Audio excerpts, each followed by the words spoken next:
donne ma vie.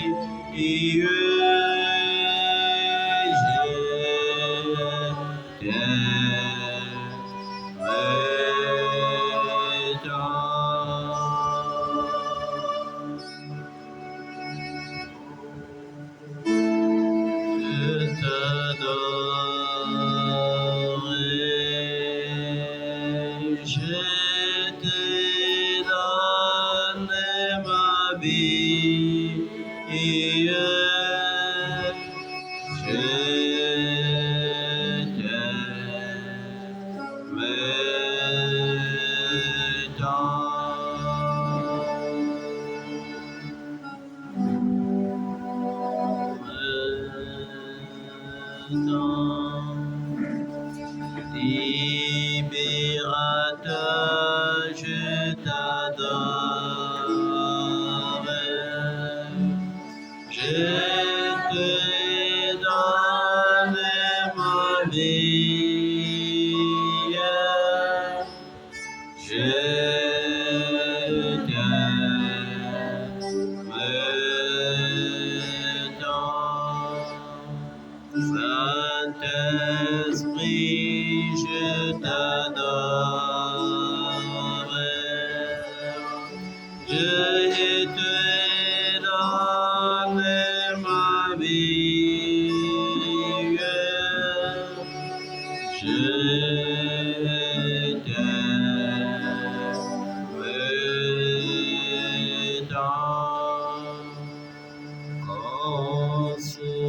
Consolateur, je t'adore. Je te donne ma vie. Je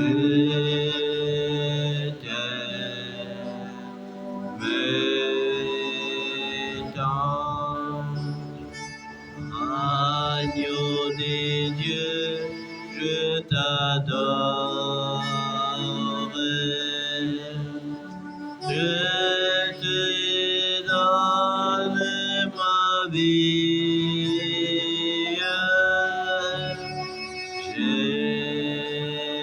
t'aime tant. Est-ce qu'on peut se mettre sur nos pieds?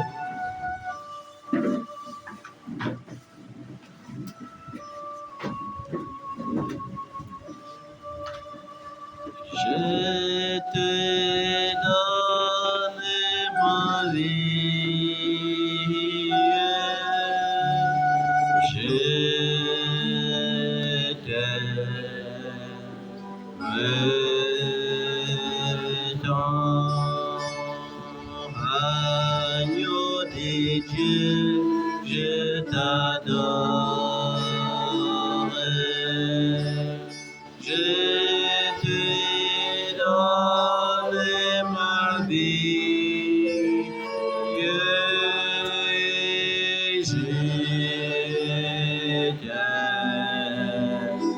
t'aime tant. Consolateur, je t'adore.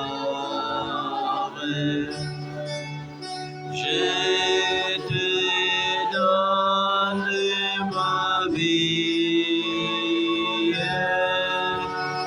Je t'aime tant. Saint-Esprit, je t'adore. Je te donne ma vie. Je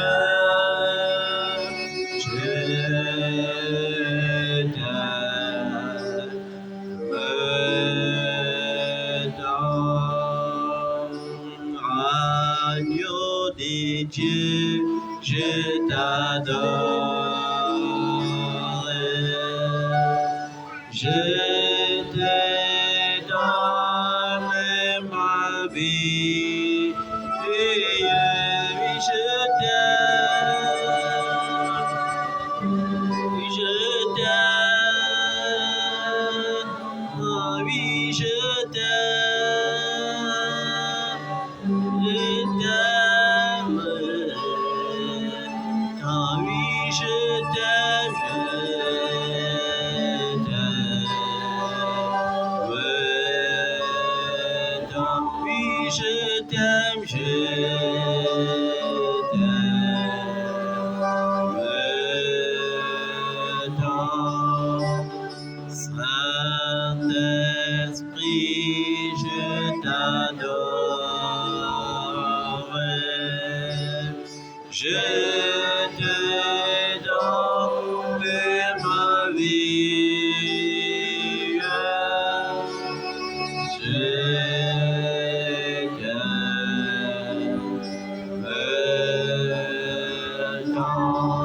Seigneur,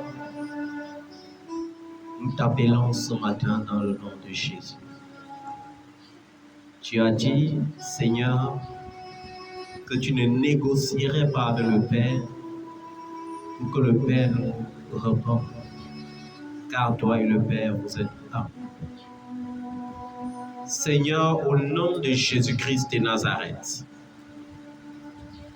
parce que tu as dit dans ta parole, invoquez-moi, je vous répondrai. Et je vous ferai voir les choses cachées que vous ne connaissez pas. Nous t'invoquons ce matin en conséquence de ta parole. Manifeste ta présence parmi nous, Seigneur, ce matin, par des délivrances, par des guérisons, par des signes, par des prodiges, car tu es le même hier au Dieu éternellement. La Bible déclare, Seigneur, que par le Saint-Esprit, tu confirmais chaque parole qui sortait de la bouche des apôtres par des prodiges, par des miracles et par des signes. Nous voulons, Seigneur, que tu nous répondes encore ce matin de la même façon pour ta gloire, au nom de Jésus de Nazareth. Je ne sais pas dans quelles conditions quelqu'un est venu dans ta présence ce matin, mais je sais que dans ta présence, il y a des solutions. Mais je sais que dans ta présence, il y a des délices éternels. Mais je sais que dans ta présence, il y a la joie. Mais je sais que dans ta présence, il y a la paix. C'est pourquoi, Seigneur, par l'autorité de ton nom, je m'oppose à tout esprit contradictoire dans ce lieu au nom de Jésus. Je m'oppose à tous ceux qui ne confessent pas que Jésus-Christ est Seigneur dans ce lieu au nom de Jésus.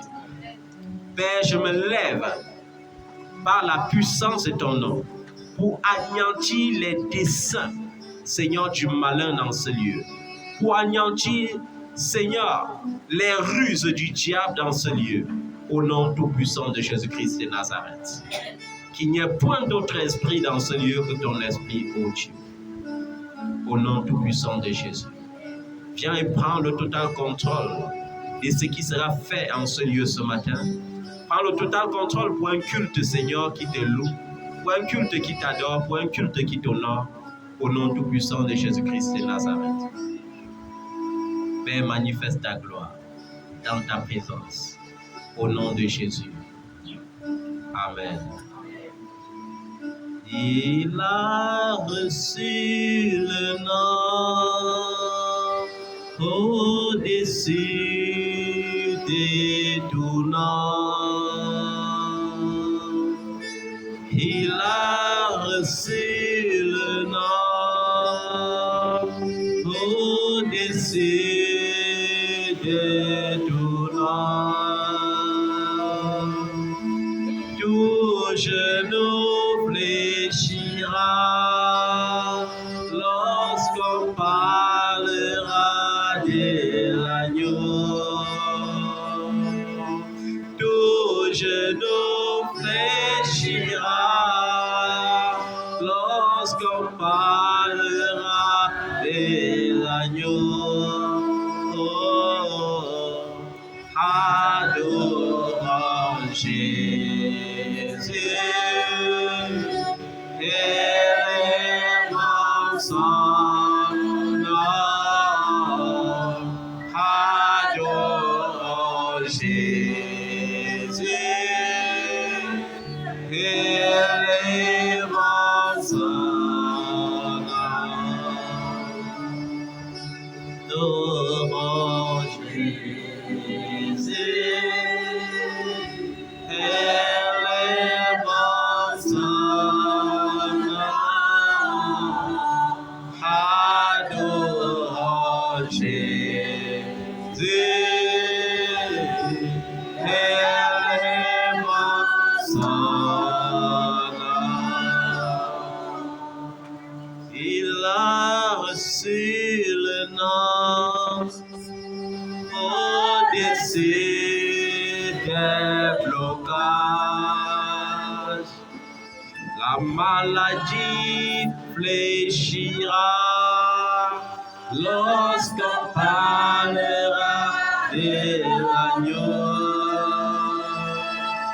Les problèmes fléchiront réjouirons lorsqu'on parlera de l'agneau. Oh, adorons Jésus, élevons son nom. Adorons Jésus, élevons son nom. Tu vas prier avec moi ce matin. Tu vas dire Seigneur Jésus. Seigneur Jésus. Seigneur Jésus. Le mois de janvier est presque à son terme. Et je dois être reconnaissant. Reconnaissant, Seigneur, pour tes bienfaits. Je dois seulement voir tes bienfaits. Je ne dois pas compter les problèmes. Parce que, Seigneur, toute chose concourt à mon bien. Je dois te rendre grâce pour tout ce que j'ai connu en ce mois de janvier. Pour les bénédictions, pour les maladies, pour les temps de détresse, pour les temps de réflexion. Je dois te rendre grâce. Car c'est là ta volonté. En Jésus-Christ. Et je te rends grâce au Père pour toutes les fois que tu m'as gardé, que tu m'as protégé, que tu as été avec les enfants sur la route. Tu les as préservés des accidents. Tu les as préservés des incidents. Tu les as donné de manifester l'intelligence divine. Et je dois te rendre grâce pour cela. Au nom de Jésus de Nazareth. Je dois te rendre grâce pour ces quelques jours qui précèdent encore le mois de février. Te rendre grâce pour tout ce que tu as prévu pour le mois de février.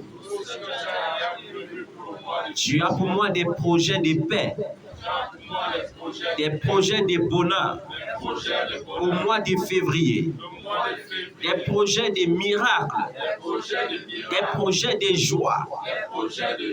La bonté de l'Éternel ne s'épuisera pas dans ma vie. Il renouvellera sa bonté chaque matin du mois de février. Il renouvellera sa bonté. Car celui qui me garde ne sommeille ni ne dort. Celui qui me protège ne faillira jamais. Seigneur, je te donne gloire au nom de Jésus de Nazareth. Et comme une sentinelle, je me lève ce matin par le puissant nom de Jésus contre tous les plans de l'ennemi, contre toutes les ruses de l'ennemi qu'il a programmé pour cette fin de mois de janvier. Et je déclare nul et sans effet, parce que tu as dit dans ta parole que tout arbre forgé pour me nuire sera sans effet. Je déclare que les armes de l'ennemi pour me nuire en cette fin de mois sera nul et sans effet. Au nom de Jésus-Christ de Nazareth, je me lève contre toutes les ruses, contre toutes les entités que Satan a programmées pour le mois de février. Je déclare nul et sans effet. Car je ne recherche pas la victoire, je vis déjà dans la victoire. Je vis déjà dans la victoire. Par le nom de Jésus. Et il est écrit que la victoire qui triomphe du monde, c'est ma foi en Jésus-Christ. À la croix, mon Dieu a dit, je rends toutes choses nouvelles. À la croix, mon Dieu a dit, tout est accompli. Et lorsqu'il est ressuscité, il m'a dit, je m'en vais vers mon Père, qui est aussi ton Père. Je m'en vais vers mon Dieu, qui est aussi ton Dieu. Et quand je m'en serai allé, je t'enverrai le consolateur, l'esprit de vérité, que le monde ne peut pas connaître. Mais toi, tu le connaîtras, parce qu'il sera avec toi et il sera en toi. Seigneur Jésus, je prie pour la plénitude du Saint-Esprit au mois de février. Je prie, Seigneur, pour une autre dimension de toi avec le Saint-Esprit au mois de février. Seigneur, je prie pour une présence débordante au mois de février. Au nom de Jésus. Seigneur, c'est dans ta présence qu'il y a mon bonheur. C'est dans ta présence qu'il y a mon bonheur. Et je prie, Seigneur, pour que ta présence déborde en moi. Que ta présence soit palpable pour ma vie. Au mois de février, une présence palpable, une autre dimension de gloire. Au nom de Jésus-Christ de Nazareth. Il a dit, ne les craignez pas. C'est pourquoi je ne craindrai pas. Même lorsqu'il y aura des meurtres dans ma nation. Même si la guerre se déclarait contre ma nation, je ne craindrai point. Parce que le Dieu que je prie est l'Éternel. Il fait cesser les combats. Il fait cesser les combats. Et il a dit dans le psaume 91 que je ne craindrai pas. Même les flèches, je ne craindrai point. Même les pestes, je ne craindrai point. Que 1000 tombent à mon côté et 10 000 à ma droite, aucune flèche ne m'atteindra. Seigneur, je crois en cela et je saisis cette parole et je me connecte à cette parole et je me fortifie par cette parole. Aucun fléau ne m'atteindra, aucun malheur ne m'arrivera. Seigneur, aucun malheur, aucun fléau, aucun malheur, aucun fléau. Merci Seigneur. Je n'ai rien fait pour mériter ta bonté. Je n'ai rien fait pour mériter ta fidélité. Mais ce que je sais, c'est que tu m'aimes. Et parce que tu m'aimes, tu me bénis. Et ma journée est bénie. Et mon mois de février est béni. Je déclare un mois de février béni. Un mois de février épanoui. Il est écrit, il y a un temps pour tout. Un temps pour pleurer, mais aussi un temps pour se réjouir. Seigneur, si j'ai pleuré pendant quelque temps en ce mois de janvier, tu me consoleras encore plus au mois de février. Parce que tu es le Dieu de ma consolation. Tu es celui-là qui a dit, déchargez-vous sur Dieu de tous vos soucis. Et il prendra soin de vous. Je ne veux porter aucun souci. Je ne veux porter aucun fardeau à ses pieds. J'abandonne tout. À ses pieds, je délaisse tout. Au nom de Jésus. Et parce que j'ai tout délaissé, je vis sans inquiétude. Je vis dans la joie. Je vis dans le bonheur. Je vis dans le succès. Au nom de Jésus, je déclare, mes enfants connaîtront la joie. Mes enfants sont préservés. Dans cette génération perverse, ils sont préservés. Ils sont bénis. Ils sont bénis. Ils sont des sujets de joie. Le Seigneur a dit, je ferai d'eux un prodige aux yeux des hommes. Il a dit, les rois se lèveront en leur présence. Et je crois en cette parole, Père, et en son accomplissement. Au nom de Jésus. Au nom de Jésus. Seigneur, tu as dit que si je dis que je suis sans péché, je me séduis moi-même et la vérité n'est point en moi. Mais si je reconnais que je suis un pécheur, il te sera fidèle et juste de me pardonner.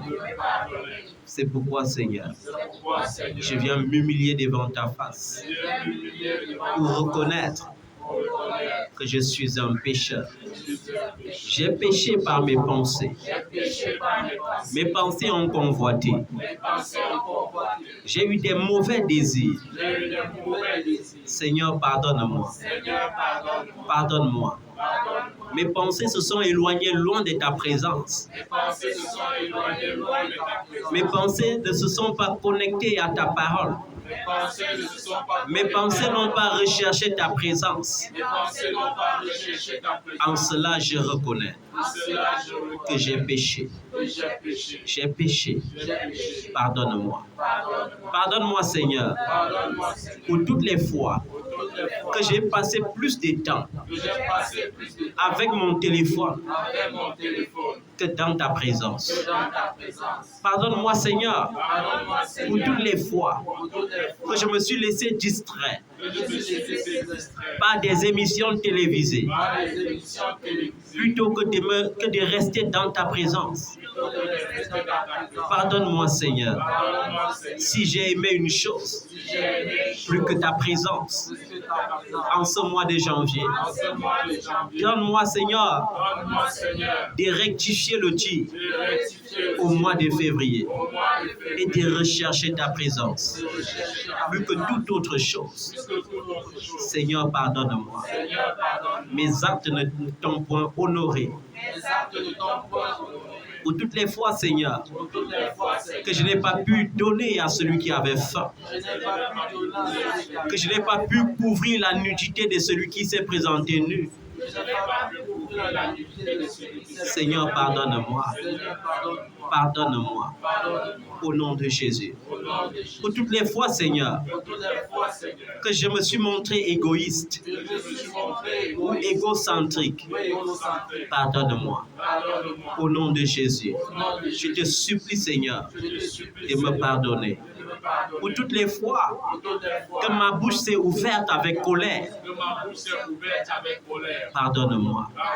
Pour toutes les fois que ma bouche s'est ouverte pour prononcer ce qui ne te plaît pas, pour prononcer des paroles qui ne t'honorent pas, pour prononcer des mensonges, pardonne-moi, Seigneur. Pardonne-moi, Seigneur. Au nom de Jésus de Nazareth. Donne-moi de veiller sur la porte de mes lèvres. Donne-moi de veiller, Seigneur. Au nom de Jésus de Nazareth. Pardonne-moi, Seigneur. Pardonne-moi. Pardonne-moi pour les colères. Pardonne-moi pour l'amertume. Pardonne-moi. Tu désires, Seigneur, que nous ne nous couchons pas avec la colère. Tu ne désires pas que le soleil se couche avec notre colère. C'est pourquoi il te supplie, Seigneur, de me pardonner pour toutes les fois que je n'ai pas été prompt à pardonner. Pour toutes les fois, Seigneur, que j'ai hésité avant de pardonner. Pour toutes les fois que j'ai gardé l'amertume dans mon cœur. Pardonne-moi, Seigneur. Et délivre-moi. Au nom de Jésus. Et te confie mon cœur. Te confie mon corps. Et te confie mes lèvres. Et te confie mes pensées. Par le sang de Jésus. Purifie-moi. Par le feu de ton esprit. Sanctifie-moi. Maintenant, Seigneur, que tu m'as pardonné, je te supplie, enlève la malédiction qui m'était destinée à cause de mes péchés. Seigneur, enlève la malédiction qui m'était destinée à cause de mes péchés. Au nom de Jésus. Et je prie au nom de Jésus que tout démon qui a saisi l'occasion de mes péchés et qui a pris la résolution de venir s'installer dans ma vie. Toi, démon, toi, esprit associé au démon, qui profite du péché pour venir gouverner ma vie. Je te commande par le nom de Jésus. Sois lié ce matin et renvoyé dans les abîmes par le nom de Jésus. Je te commande de libérer ma vie maintenant et d'être renvoyé dans les abîmes. Au nom de Jésus-Christ de Nazareth, je prends autorité contre toute malédiction que Satan ayant saisi l'occasion du péché a déposé sur ma vie. Toute malédiction qui produit et programme la maladie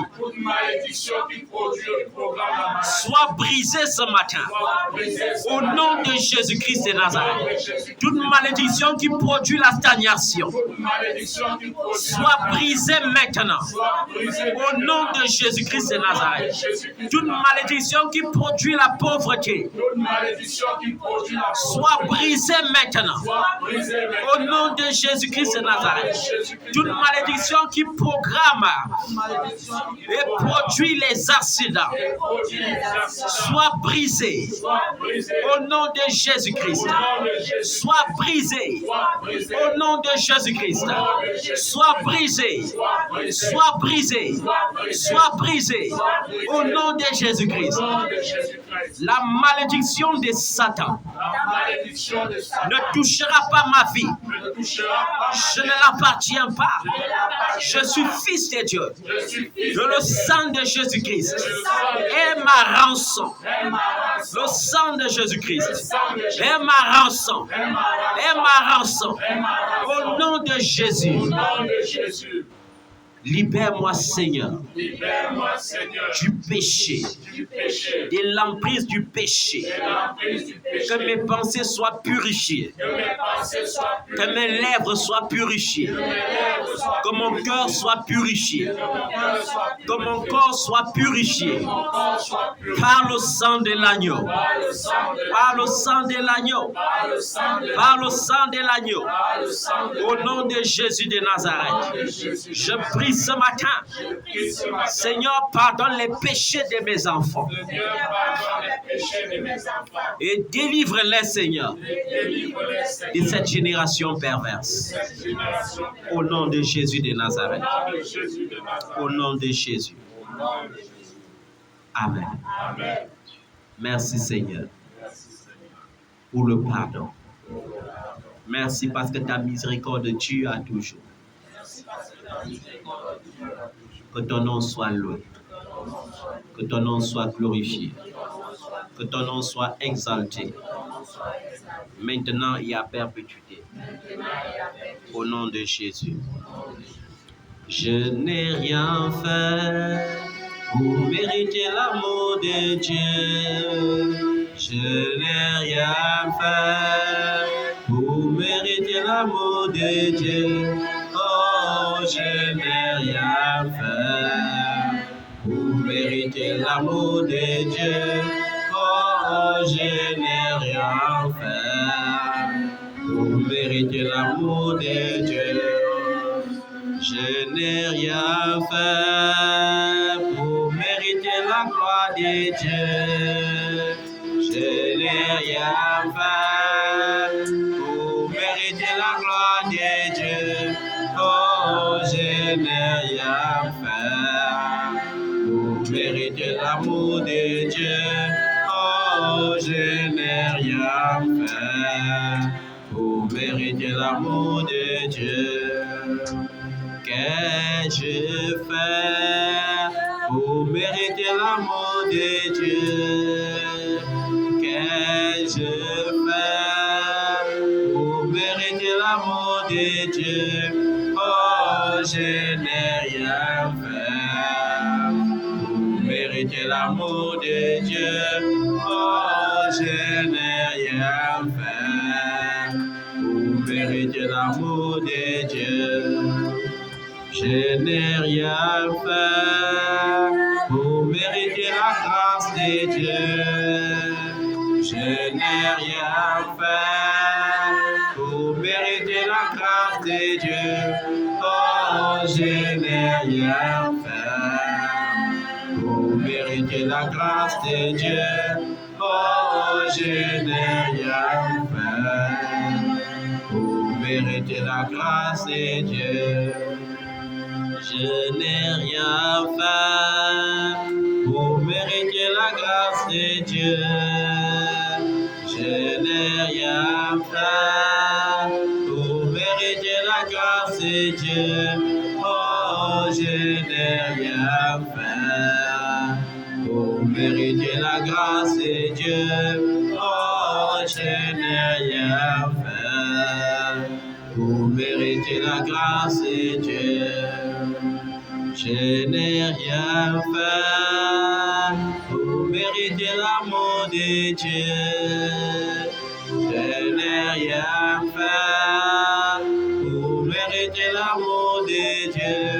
Oh, je n'ai rien fait pour mériter l'amour de Dieu. Oh, je n'ai rien fait pour mériter l'amour de Dieu. Amen. Comme révélation ce matin, nous devons savoir quelque chose de capital. Ce que le diable désire, c'est que les enfants de Dieu restent connectés à l'ancienne alliance. Amen. Vous savez, dans l'ancienne alliance, Dieu n'avait pas encore donné un nom fixe par lequel on devrait l'appeler. Ce qui fait que lorsque Dieu faisait un exploit avec Israël, on lui donnait un nouveau nom. Par exemple, lorsque Israël était en guerre et remportait la guerre et que la paix s'établissait, on l'appelait Jéhovah Shalom, c'est-à-dire le Dieu des paix. Et lorsque l'Éternel guérissait les gens parmi les enfants d'Israël, on l'appelait Jéhovah Rapha, c'est-à-dire l'Éternel mon guérisseur. Et lorsque l'Éternel pourvoyait aux besoins d'Israël dans le désert, on l'appelait Jéhovah Jireh, l'Éternel qui pourvoit. Amen. Et aujourd'hui, tout ce que le diable désire, c'est que nous oublions que le Seigneur s'est révélé dans la nouvelle alliance par un seul nom. Et ce nom, c'est Jésus. Il n'y a aucune autre puissance dans un autre nom en dehors du nom de Jésus. Le diable veut que les enfants de Dieu s'embrouillent, qu'ils soient toujours en train de réfléchir comment appeler le Dieu qu'ils servent. Pourtant, l'évidence est simple. Dieu t'a donné son nom. Il t'a donné la révélation de son nom. Et ce nom, c'est Jésus. Je dis bien, ce nom, c'est qui? C'est Jésus. Il y a les ministères où on va te pousser à appeler Shekinah tous les jours, à appeler la présence de Dieu par n'importe quel nom. Mais je dis, le seul nom que Dieu a révélé, Et le seul nom qui peut te bénir et répondre à tes prières, c'est le nom de Jésus. Amen. Amen. Cette révélation est profonde. Il faut que tu la gardes. Il faut que tu la préserves. Amen. Amen. Ça veut dire quoi? Lorsque je prie, si je commence en disant Seigneur Jésus, je n'ai pas péché. Si je prie au nom de Jésus, c'est ce que Dieu me demande de faire. Jésus a dit dans l'évangile de Jean, jusqu'ici, vous n'avez encore rien demandé en mon nom. Demandez et le Père vous donnera afin que votre joie soit parfaite. Je ne dis pas que je prierai le Père pour qu'il vous donne. Amen. Car moi et le Père, nous sommes un. C'est pourquoi les apôtres ont reçu l'instruction selon Jésus avant le Saint-Esprit de baptiser les gens au nom du Père, du Fils et du Saint-Esprit. Mais lorsque Paul est arrivé dans une église en Asie, il a vu leur manière de prier. Il était trop dépassé, ils étaient trop froids dans leur manière de prier. Et il a dit, est-ce que vous avez même reçu le Saint-Esprit? Et ils ont dit, nous n'en avons même jamais entendu parler. Et Paul était obligé de les rebaptiser.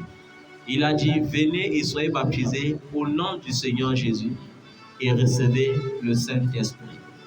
Ça veut dire la plénitude de Dieu se trouve dans le nom de Jésus. Il n'y a pas une différence lorsque je te baptise au nom du Père, du Fils et du Saint-Esprit ou quand je te baptise tout simplement au nom de Jésus. Amen.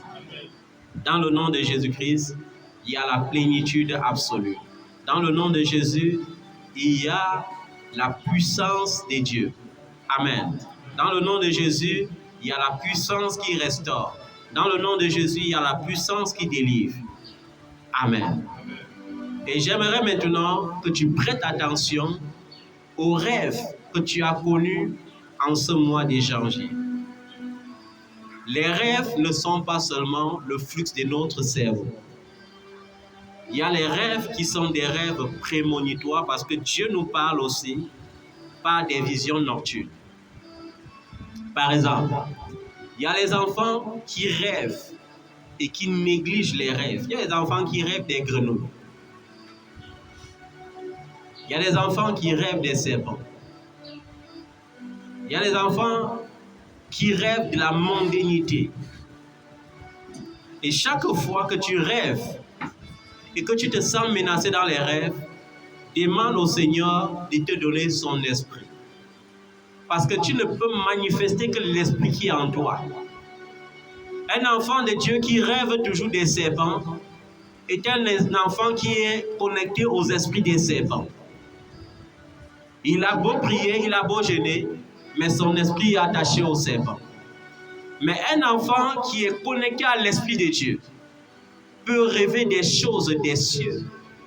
Par exemple, il y a eu des années où tous mes rêves étaient focalisés seulement dans le ciel. Ça veut dire, je n'avais plus besoin seulement de lire dans le livre des Apocalypses que la Nouvelle Jérusalem est une ville magnifique. Il y avait des nuits où tu te trouvais dans la Jérusalem magnifique et tu voyais les belles constructions. Et Dieu te montrait cela pour te faire comprendre que même le plus richissime de cette terre ne peut jamais bâtir une maison semblable aux maisons qui se trouvent dans la Nouvelle Jérusalem, dans le ciel. Il y avait des nuits où je me trouvais seulement dans les nuées et où le Seigneur me disait, entre. Et tu voyais la porte, c'était l'arc-en-ciel. Et j'étais à l'époque habité par l'esprit de peur. Mon plus grand ennemi, c'était la peur. Ce qui fait que Dieu, pour me montrer des anges, était souvent dans l'obligation de miniaturiser les anges pour que je puisse vaincre mes peurs. Et je me rappelle une fois comment Dieu me montrait la vision d'une grande gloire qui allait venir. Et j'étais au bord du gouffre. Ça veut dire, la bénédiction se trouvait de l'autre côté et il y avait un grand fossé qui me séparait de cette bénédiction. Et pour traverser cette fossé, il y avait un petit pont en tronc de bois. Et le Seigneur me disait, avance et traverse. Et j'ai vu la stratégie du diable pour voler les bénédictions des enfants de Dieu. Et Dieu a d'abord permis que tous ceux qui venaient pour traverser devant moi tombaient. Et ça me faisait paniquer. Et je n'avais pas d'autre choix. Il fallait traverser. Et il me disait, tu sais que tu peux traverser ce pont les yeux fermés. Si tu as réellement confiance en moi et si tu crois en moi. Et je me rappelle ce jour, j'avais juste fermé mes yeux et je disais, Seigneur Jésus, j'ai confiance en toi. Et je me suis retrouvé en train de traverser. Et ça m'a fait comprendre quelque chose d'extraordinaire. Même si le miracle de la mer Rouge se produisait aujourd'hui dans cette génération, il y a beaucoup d'enfants qui ne vont pas traverser. Et je me suis dit, Seigneur, pourquoi derrière Israël, tu avais permis qu'il y ait d'abord le bruit des grandes armées d'Égypte? Et j'ai compris que si derrière il n'y avait pas le danger, plusieurs enfants n'allaient pas traverser. Parce que pour traverser, il fallait encore avoir la foi. Le plus important n'est pas de dire, Seigneur, je veux le miracle. Il y a certains miracles que pour obtenir, il te faut encore la foi pour l'obtenir. Parce que lorsque tu vas voir le miracle se produire, si tu n'as pas la foi, tu n'iras pas en quête du miracle. Je vous le dis en vérité. Lorsque Moïse a vu qu'il y avait l'armée égyptienne derrière lui, il a soulevé le bâton et Dieu a opéré un grand miracle. Mais maintenant, je vous le dis en vérité, s'il n'y avait pas le danger derrière, Israël n'allait pas traverser. Et le danger pour traverser était encore plus grand que le danger qui était derrière. Sauf que derrière, ils étaient convaincus que lorsqu'on te tue avec le couteau, ça fait trop mal avant que tu ne meures. C'est pour ça qu'ils étaient obligés de dire que mieux, les requins que je vois là bondissent sur moi. Amen. Parce que les gens savent seulement dire, Moïse a fendu l'eau en deux. Mais ils oublient que l'eau qui était fendue en deux avait formé deux gigantesques montagnes qui étaient comme des aquariums. Et Dieu permettait que les requins viennent à côté, qu'ils ouvrent leur gueule. Dieu permettait que les baleines viennent à côté et ouvrent leur grande gueule. Pour que tu sois focalisé sur l'Éternel pour traverser. Il y a des enfants qui ne sont pas encore bénis, pas parce qu'ils ne sont pas encore bénis, mais parce qu'ils sont bénis, mais manquent la foi pour saisir la bénédiction. Il y a des enfants qui prient, hein? Dieu exauce, mais ils continuent de prier. Ils prient, Dieu exauce, mais ils continuent de prier. Pourquoi? Parce qu'ils sont animés par des paroles telles que « hélas », mais si, parce que la foi ne connaît pas ça. Amen. Ça arrive même aux hommes de Dieu.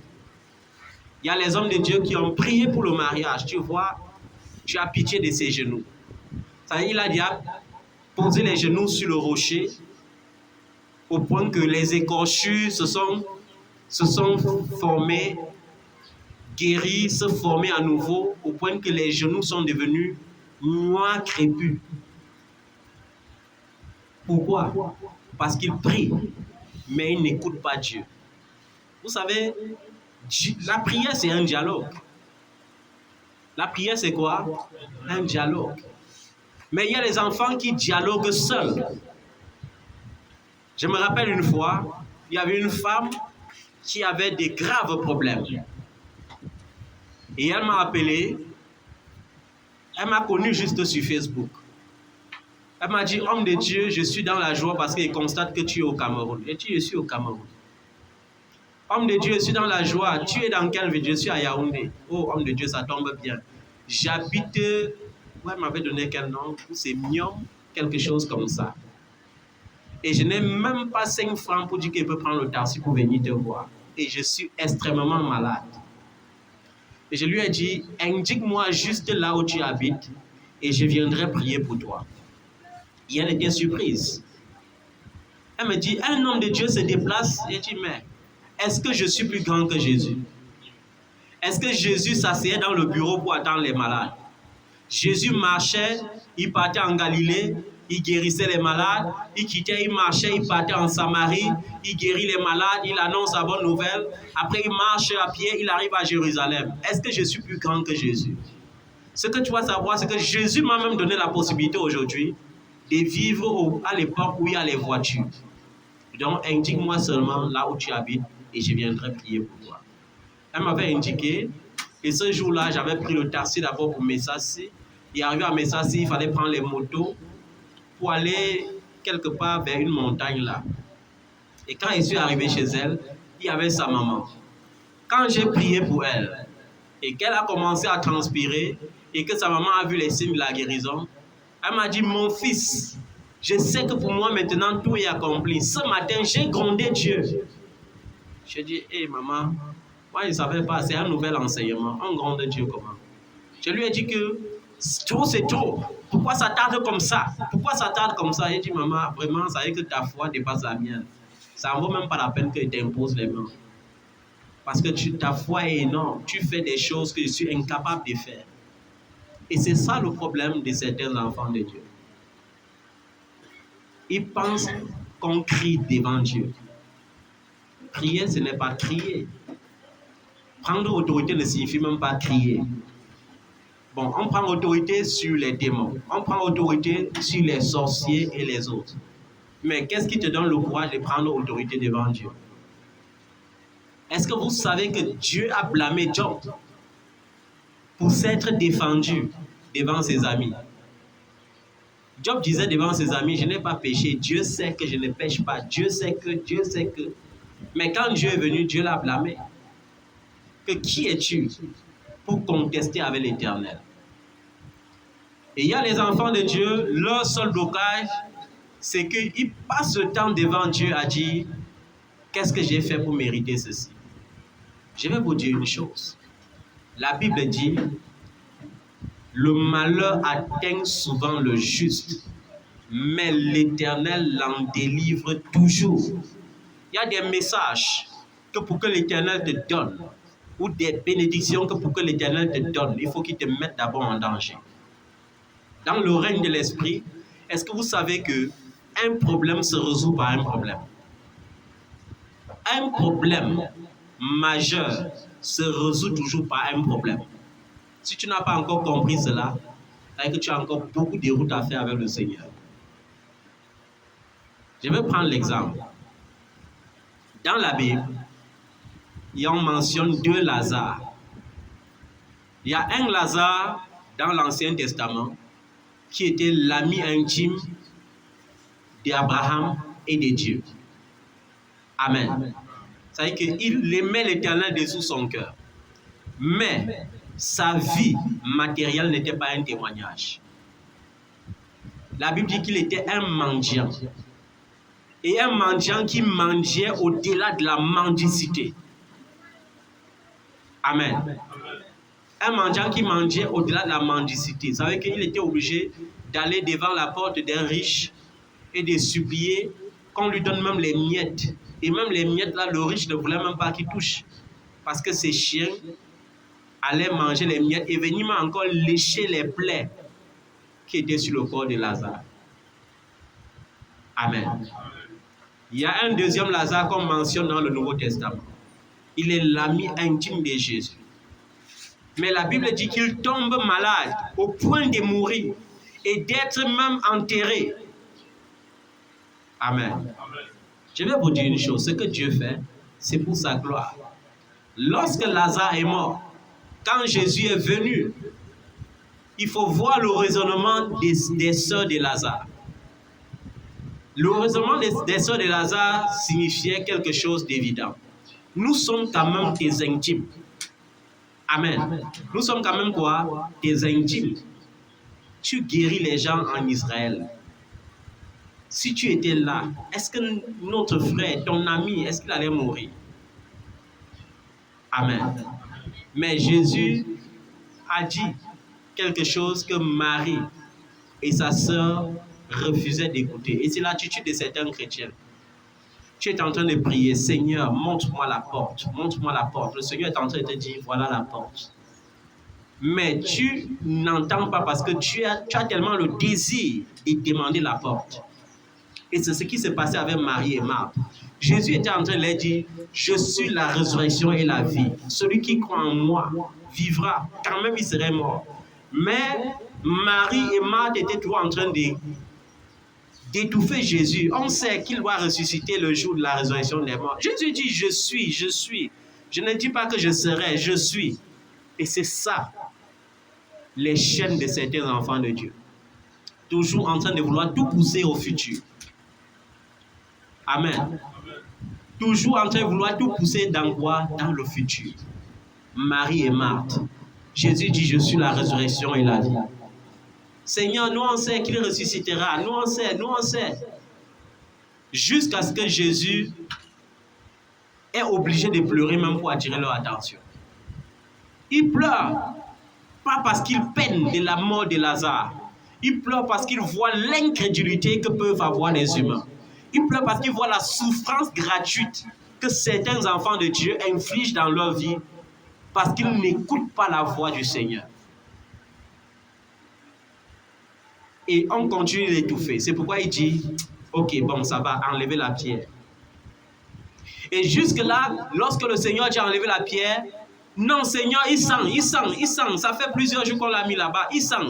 Mais quelqu'un est en train de te dire, je suis la résurrection. Je suis la résurrection signifie, même si son corps est pourri, je lui donne un corps neuf. Jésus est en train de te dire, même si ta situation est la plus dégradante, je peux transformer cela. J'ai juste besoin de ta foi. J'ai juste besoin de ton attention. Mais tu es en train de dire, Seigneur, je sais que. Il n'a pas dit que tu dis que je sais que. Il y a un de mes enfants qui souffre trop de ce mal parfois. Parce que, mais tu sais que, mais parce que, mais, le mais là sort d'où? Dans la foi. Il n'y a pas de mais quand il y a la foi. Il n'y a pas de si quand il y a la foi. Il y a le je crois, je crois, je crois. Et nous les serviteurs de Dieu, un serviteur de Dieu qui hésite un instant, imaginez ce que le diable peut le faire. Est-ce que vous savez que quand le diable veut frapper un serviteur de Dieu, la seule frappe qu'il donne sûrement, c'est la mort physique. Parce qu'il ne veut même pas te donner l'occasion, parce qu'il sait que si tu te relèves, tu vas tripler en prière. C'est pourquoi il y a les serviteurs de Dieu qui meurent gratuitement. Parce qu'ils ont hésité. La Bible dit, faites tout sans murmure, sans hésitation. Il y a des situations que quand je vis en tant que serviteur de Dieu, Dieu n'a pas besoin de compter tes problèmes. Je veux que tu le serves. Quand il t'a appelé à plein temps, il veut seulement que tu le serves. Il ne veut même pas que tu dises, Seigneur, il y avait telle situation, il y avait telle situation. Il ne veut même pas voir tes larmes. Il ne veut même pas voir ta tristesse. Il veut que tu le serves avec joie. Amen. Il n'est pas là pour savoir ce qui se passe dans ta maison, pour savoir ce qui se passe dans ta vie. Il est là pour attendre que tu le serves. C'est pourquoi il y a eu des fois où j'écris dans les réseaux sociaux, je serai indisponible pendant tel nombre de jours. Mais étant dans le bus, le Seigneur me dit, il y a quelqu'un quelque part dans ce monde qui attend un seul message. Et ce message, tu dois transmettre vite, parce que s'il sombre dans la dépression, tu dois payer. Et même si tu étais fatigué, il te dit, ton corps, je m'en fous si tu es fatigué. Ta chair est faible, mais l'esprit reste bien disposé. C'est pourquoi je peux dire je suis indisponible, mais je me trouve toujours en train de véhiculer un message parce que quand il te donne, tu dois véhiculer. Si tu ne véhicules pas, quelque chose de pire doit arriver. Je vais vous dire une chose. Même le sommeil, il t'interdit souvent. Les fois que tu souffres d'insomnie dans la nuit, il y a les périodes que tu vas avoir l'insomnie. Ce n'est pas une maladie. C'est une interpellation divine. Il y a des insomnies que lorsque tu as, c'est parce que Dieu veut que tu entres dans sa présence. Mais il y a des gens ici, quand les périodes là arrivent, il veut rester allongé. Il veut se convaincre que le sommeil doit venir. Et il tourne sur le lit pendant 2 heures de temps. Les 2 heures de temps qu'il tourne, ce sont les 2 heures de temps d'adoration, les 2 heures de temps de louange, les 2 heures de temps de méditation que le Seigneur attendait pour le propulser dans une autre dimension. Mais il est là. Il serre la couverture. Il serre ses yeux. Il impose la fatigue. L'esprit le soutient, mais il impose la fatigue. Un jour, il y a une de mes filles qui est congolaise. Elle m'a dit, papa, je ne te connais pas physiquement, mais je connais la grâce que Dieu a utilisée sur ta vie pour me bénir. Par conséquent, nous on a plusieurs maisons familiales ici au Congo. Il faut que je vende une des maisons familiales et que toute la somme que je vais percevoir, que je donne ça dans ton ministère. Mais dès qu'elle m'a dit ça, j'ai vu la mort. J'ai dit, Seigneur, cette femme si jeune doit mourir. Et elle s'est mise à chercher les clients, elle ne trouvait pas. Et ça l'énervait. Et pendant la période du Covid, elle a quitté sa nation pour aller au Malawi. Arrivée là-bas, elle m'appelle, elle me dit, papa, je ne sais pas, je me sens très mal et très faible. J'ai prié pour elle, elle m'a dit, ça va mieux. Et le lendemain, je rentrais d'un voyage, j'étais épuisé. Je suis rentré du voyage à 4 heures du matin. Je suis allé m'allonger. Dès que je m'allonge, le téléphone sonne. C'est un message. Papa, ça ne va pas, je ne me sens pas bien, je suis très fatigué. Et j'ai commis l'erreur de ma vie ce jour-là. J'ai laissé un petit sommeil de 15 minutes me surprendre. Et quand j'ai sursauté du sommeil, j'ai cru que je rêvais. J'ai pris mon téléphone, j'ai vu un voice. Et le voice, dès que j'ai écouté, c'était le docteur. Un docteur là-bas au Malawi qui disait, vraiment, homme de Dieu, voici ta fille qui vient de rendre l'âme. Et elle a rendu l'âme avec ton nom dans ses lèvres. Elle ne faisait que dire, papa, secoue-moi. Papa Yves, secoue-moi. Et elle a rendu l'âme. C'était le plus gros poignard de ma vie.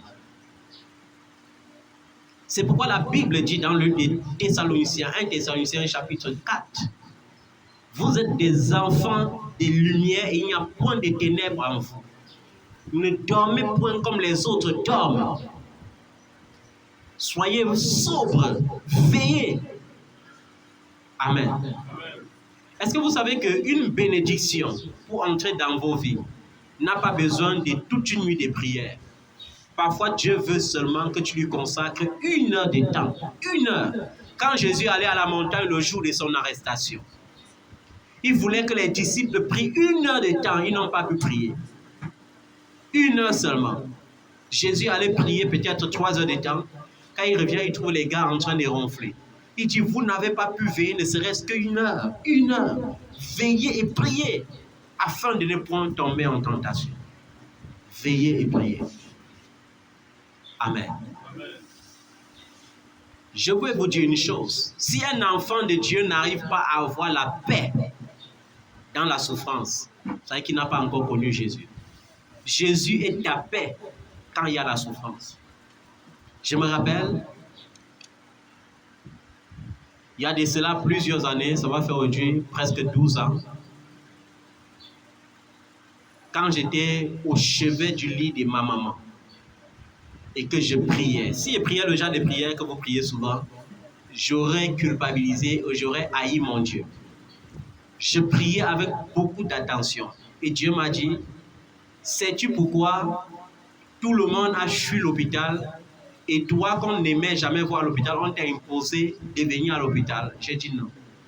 Parce que tu devrais me confier l'âme de ta maman. J'ai dit, mais Seigneur, pourquoi je dois confier l'âme de ma maman?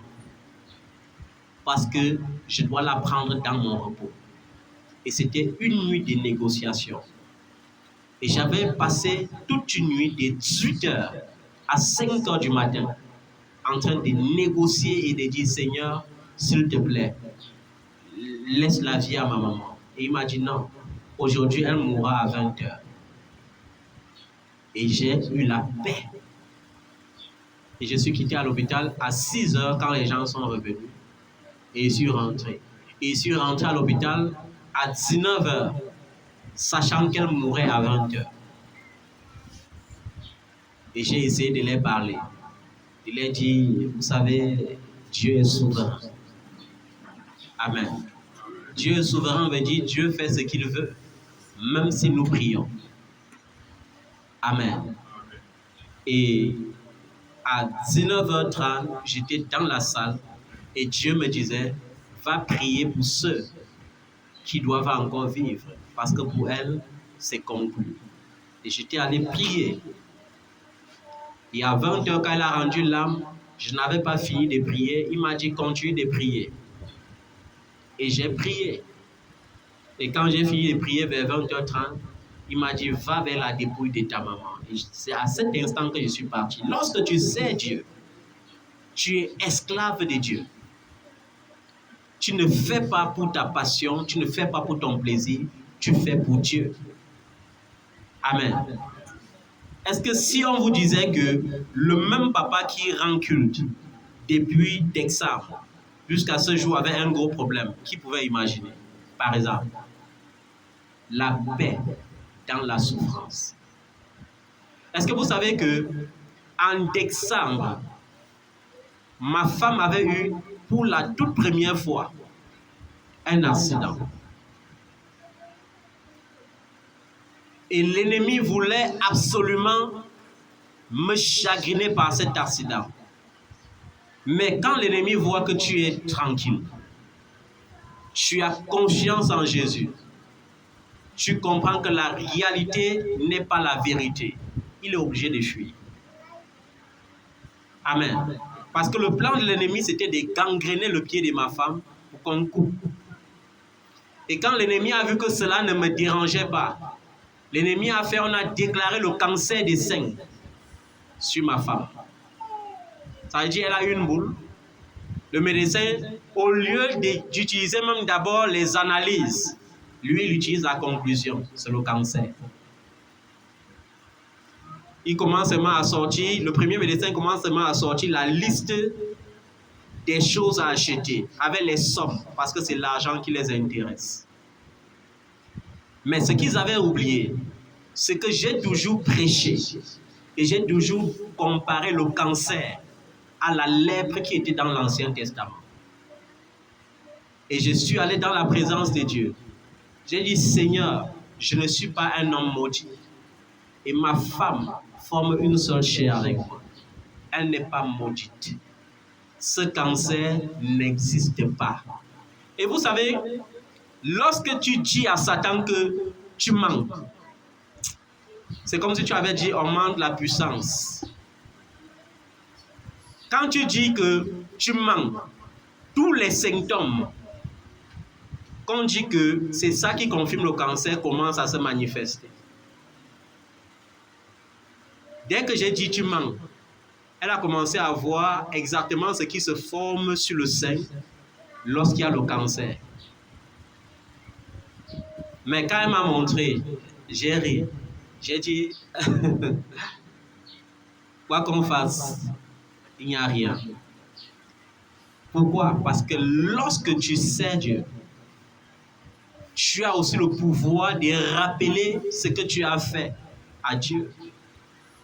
Je me rappelle quand ma femme allait enfanter pour la première fois, on m'avait appelé au téléphone parce qu'elle n'était pas auprès d'elle pour me dire qu'on demandait mon autorisation pour l'amener au bloc opératoire.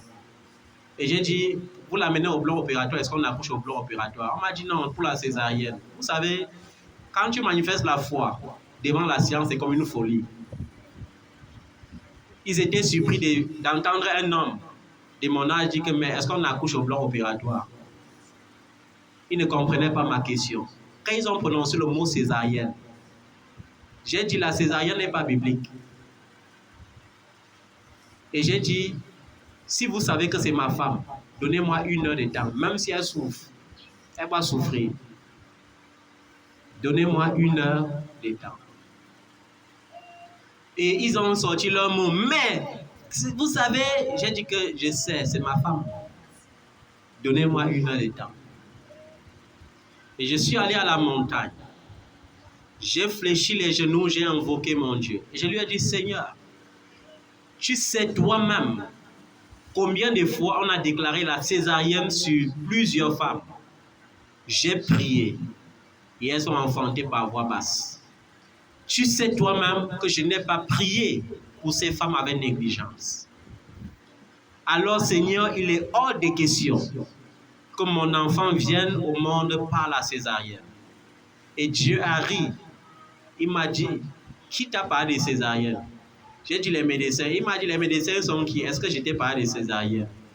Et j'ai eu honte dans la présence de Dieu. Parce que c'était l'incrédulité. J'ai dit, Seigneur, pardonne-moi. Mais c'était utile que je vienne ici. Et quand j'ai fini de prier, mon téléphone a sonné. Ma femme venait d'enfanter par voix basse. Et quand l'ennemi a vu que je n'ai pas frémi, il a donné directement une fièvre à mon fils. Et il avait une température entre 39 et 40 degrés. Et on m'a encore appelé. Tout s'est bien passé, l'enfant est né, mais l'enfant chauffe. Il a la fièvre. J'ai dit non, c'est normal qu'il chauffe. Il faut qu'il chauffe, après il va se refroidir. On dit, mais le père là même, c'est même encore quel style comme ça. Et le matin, le soir, on me dit il chauffe. Le matin, on me dit il chauffe. Je dis que non, laissez-le tranquille. Quand il va finir de chauffer, il va se refroidir. Et quand le diable a vu que celui-ci, ça ne vaut pas la peine, l'enfant, la fièvre l'a quitté. Amen. Ne vous inquiétez de rien. Amen. Ne vous inquiétez de rien. Et j'ai pris tout avec calme. Et quand on a fait les analyses des biopsies, on m'a envoyé les résultats et même le médecin doutait encore du résultat. Parce que je suis sûr qu'il disait que j'ai vu tous les signes du cancer. Mais comment la biopsie ne montre pas le cancer? Il faut comprendre une chose. Quand tu sais l'Éternel, même ton corps est dédié à l'Éternel. Et je suis allé, j'ai prié. J'ai dit, mais Saint-Esprit, il y a quoi? Il m'a dit, il fallait donner juste les antibiotiques à ta femme depuis, certains antibiotiques appropriés. J'ai dit, oh. Et vous savez, le médecin de son côté, il dit que ne faites rien jusqu'à ce que les résultats sortent. Entre-temps, elle est à côté de toi, elle a mal. Et je suis là, je sens qu'il y a du pu, parce que quand il y a le pu dans le corps, ça reste, ça te sonne souvent comme le courant. Et j'étais obligé d'obéir. Mais il y a quelque chose qui s'est produit. Le docteur m'a dit qu'il faut qu'elle fasse encore une deuxième biopsie de confirmation. Et votre mère, ce jour-là, pendant qu'elle partait, parce qu'elle n'avait pas programmé, on m'a dit, le docteur est en train d'aller en vacances, oh, il part en mission. J'ai dit, ok, il n'y a pas de problème. Elle va partir. Et ce jour-là, j'ai prié pour elle. Mais avant de sortir à la maison, elle dit encore, papa, impose les mains sur ce sein. J'ai imposé les mains, j'ai dit, Seigneur, cette fois-ci, elle ne partira pas pour revenir et partir. Parce que cette fois-ci, c'est la solution. Tu prends le relais à la place des médecins. Et quand elle est partie pour faire la biopsie, arrivé, quelque chose s'est produit. Et le médecin était obligé d'utiliser le bistouri pour enlever le pu qui l'empêchait d'être à l'aise. Vous savez, il y a des choses que quand Dieu fait, il ne fait que lorsque tu lui démontres qu'il mérite de le faire pour toi. La foi. Et vous avez vu, malgré tous ces temps, ma joie n'a pas diminué. Mon dévouement pour le service de Dieu n'a pas diminué. Ça veut dire, si on ne te raconte pas, tu ne peux pas savoir que le serviteur de Dieu est en train de passer par quelque chose.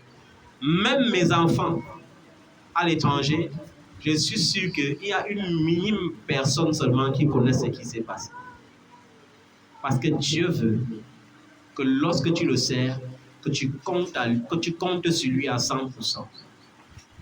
Amen. Il est le Dieu des miracles. Il est le Dieu de quoi? Des miracles. Il y a une de vos sœurs ici, un jour pendant qu'elle était en contraction, elle a oublié ce que lui avait dit. Je lui avais dit, lorsque tu auras des contractions, appelle-moi. Mais quand elle a eu les contractions, sa famille est arrivée. On a mis la pression, elle s'est retrouvée seulement à l'hôpital. Ça veut dire que, au lieu d'accoucher le jour J, elle a eu 2 jours de bonus de souffrance. Et quand c'était grave, je suis allé moi-même à l'hôpital. J'ai dit que je m'en vais voir ça de mes propres yeux. C'est quel enfant qui refuse de sortir? Quand je suis arrivé, j'ai parlé à l'enfant. L'enfant entend. L'enfant veut sortir. Mais il ne sort pas. J'ai dit, mais ça veut dire qu'il y a quelque chose qui ne va pas. J'impose les mains sur le ventre. L'enfant obéit, mais l'enfant ne sort pas. Les médecins viennent dire, il y a une grosse boule sur la tête de l'enfant. Mais j'ai dit, Seigneur, l'enfant qu'on a demandé dans ta présence, l'enfant que toi-même tu as donné, la grosse boule là, ça sort d'où sur sa tête. Seigneur, il y a quelque chose qui ne va pas. Mais je ne peux pas être chagriné. J'ai ri. Je suis sorti. J'ai dit, ok, je donne l'autorisation, j'accepte moi-même, amenez-la au bloc. On l'a amené au bloc. Quand on amenait les gens au bloc, c'était 30 minutes. Mais pour elle, 30 minutes, on n'a pas les nouvelles. J'ai dit, Seigneur, il y a quoi? Alors que Dieu était en train d'opérer. La boule qu'on disait, c'était les kystes. C'était quoi, les myomes ou les kystes? C'était les kystes qui empêchaient l'enfant de sortir. Ça veut dire qu'on a enlevé l'enfant et on a enlevé aussi les kystes. Et c'était un grand miracle. Un enfant qui est conçu dans les kystes, qui grandit dans les kystes et qui naît en bonne santé dans les kystes. Ce n'est que Dieu qui peut faire ça. Amen. Ce n'est que Dieu qui peut faire ça. Et je me rappelle encore comment cet enfant était né. On était assemblés ce jour-là et je sentais en moi que le Seigneur veut faire quelque chose pour son peuple. Et quand je sens souvent cela, je dis souvent, donnez-moi vos sujets de prière. Et la grande sœur de l'enfant, qui était déjà âgée entre 8 et 9 ans, s'est levée. Elle a dit, papa, je veux que Dieu me donne une petite sœur. Elle avait bien précisé, je veux que Dieu me donne une petite sœur. J'ai ri. Mais j'ai vu, sa demande venait du fond du cœur. J'ai prié pour sa maman et j'ai dit que c'est accompli. 2 semaines après, elle me voit. Papa, ma demande était sérieuse. J'ai dit, mais Seigneur, c'est encore quel genre de foi comme ça que l'enfant s'y a. J'ai dit, oui, ma fille, ta petite soeur est là. Et dans les 1 mois qui suivaient, sa petite soeur était réellement dans le ventre. Il n'y a que Dieu qui peut faire ça. Parfois, nous buvons les tonnes de médicaments parce que nous voulons souffrir pour rien. Dieu n'interdit pas les médicaments. Mais à un moment donné, il faut dire aux médicaments, non, tais-toi. Mon corps n'est pas un centre pharmaceutique. Amen. Parfois, il faut dire aux médicaments, c'est bon. Amen. Est-ce qu'on se comprend bien? Il est le Dieu des miracles. Quand je donne ce témoignage, c'est pour que tu comprennes que j'ai 10 000 raisons de servir mon Dieu. J'ai 10 000 raisons, des millions de raisons de servir mon Dieu. Amen. Je me rappelle quand j'ai confirmé pour la première fois dans ma famille selon la chair. Il y a de cela près de 20 ans aujourd'hui. que oui, j'ai opté à 100% de me mettre au service de Dieu. Je me rappelle tout le bloc qui s'était formé contre moi. Tout le bloc. Quand les gens se forment contre toi à cause du nom de Jésus, il faut savoir que ton Jésus est véritable. Quand les amis deviennent les ennemis à cause du nom de Jésus, il faut savoir que ton Jésus est véritable. Ce sont des problèmes qui résolvent des problèmes dans le règne de l'esprit. Ma femme a eu un problème avec l'accident. Un grand problème est ressorti pour me donner une nouvelle foi, une nouvelle confiance dans le Seigneur. Amen. Et je rends grâce à Dieu pour cela. C'est pourquoi j'ai dit mon mois de mars.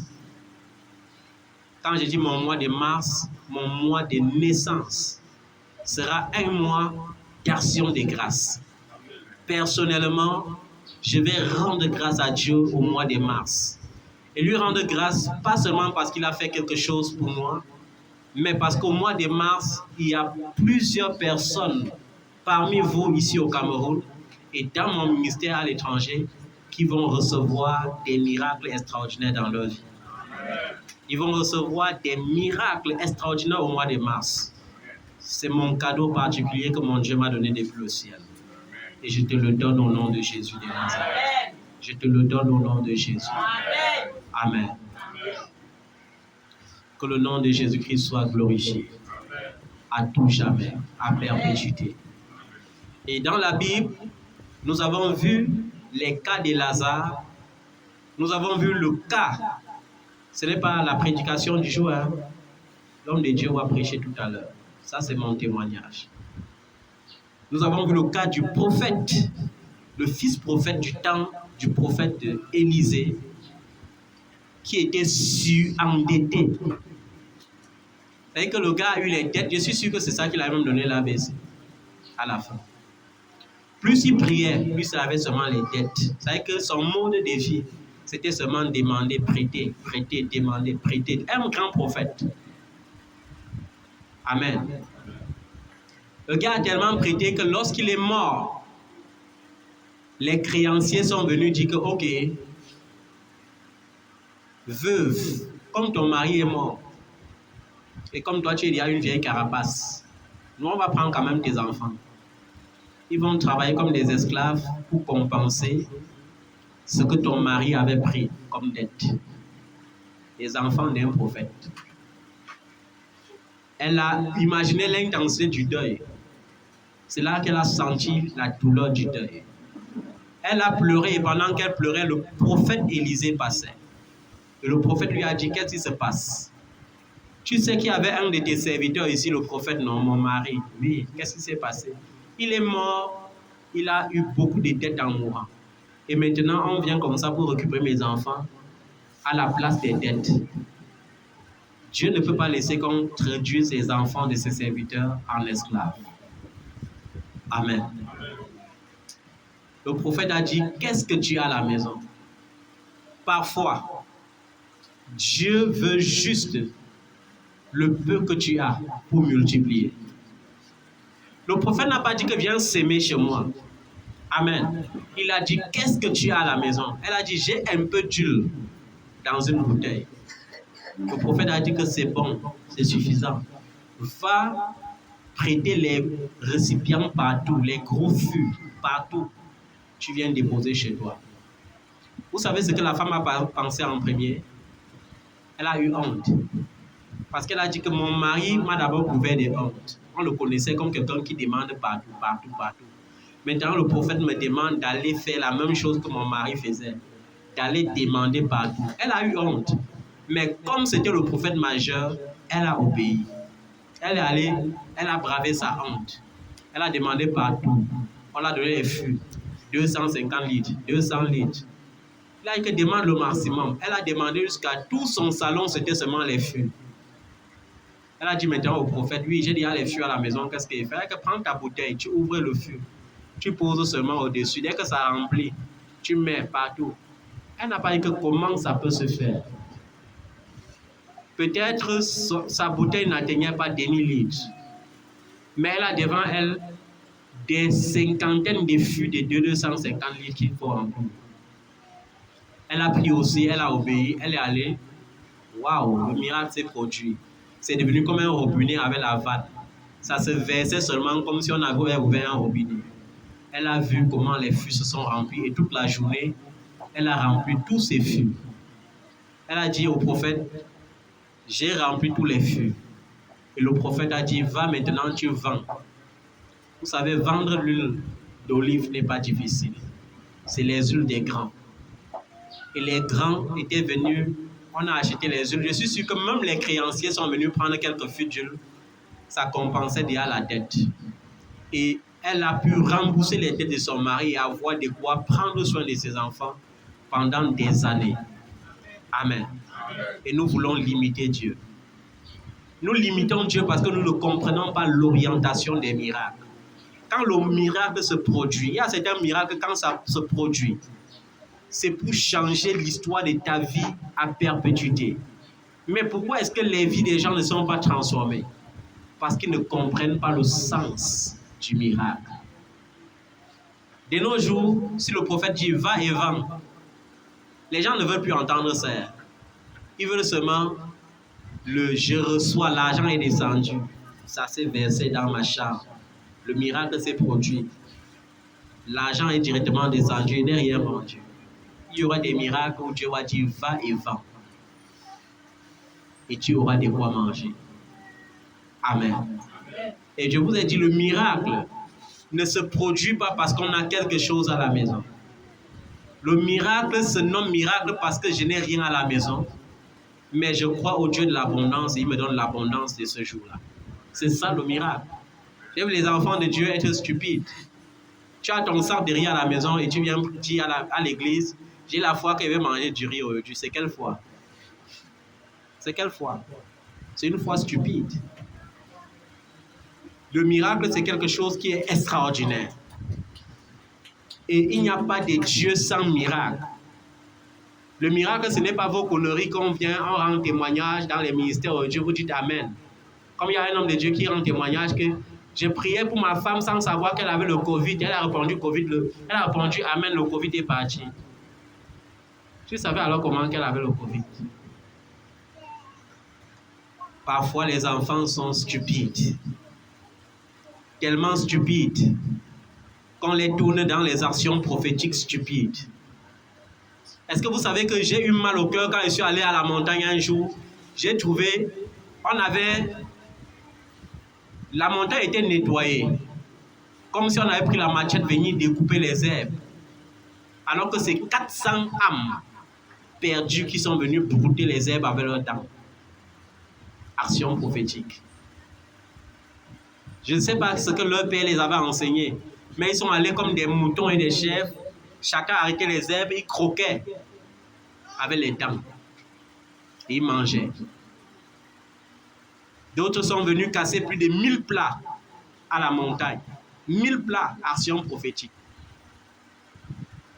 Vous croyez que quand Dieu demande même de faire des actions prophétiques là, la véritable action prophétique qu'on te demande dans le Nouveau Testament, c'est d'avoir une foi totale et absolue dans le nom de Jésus. Dans vos actions prophétiques, de plonger les pieds dans l'eau, on lave, on essuie là. Moi, je ne connais pas ça. La parole de Dieu ne connaît pas ça. Les apôtres n'ont pas connu ça. Et par conséquent, tu ne dois pas connaître ça. Amen. Mais si tu es stupide et tu ne lis pas ta Bible, va brouter les herbes. Ce n'est pas un problème. Va faire comment? Broute les herbes. Tu manges comme Nebuchadnezzar au temps de sa folie. Amen. Ces témoignages sont faits afin de te réveiller de ton sommeil.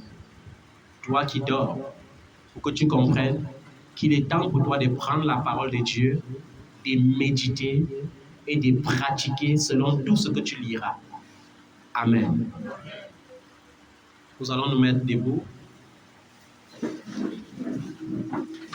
Tu vas dire avec moi, Saint-Esprit de Dieu, Esprit de Jésus-Christ, Je te rends grâce pour toutes choses. Et je prie pour ta présence maintenant. Viens utiliser ton vase ce matin. Fais de lui un vase d'honneur. Afin que ta parole nous bénisse ce matin. Au nom tout puissant de Jésus-Christ. Amen. Est-ce que tu peux acclamer?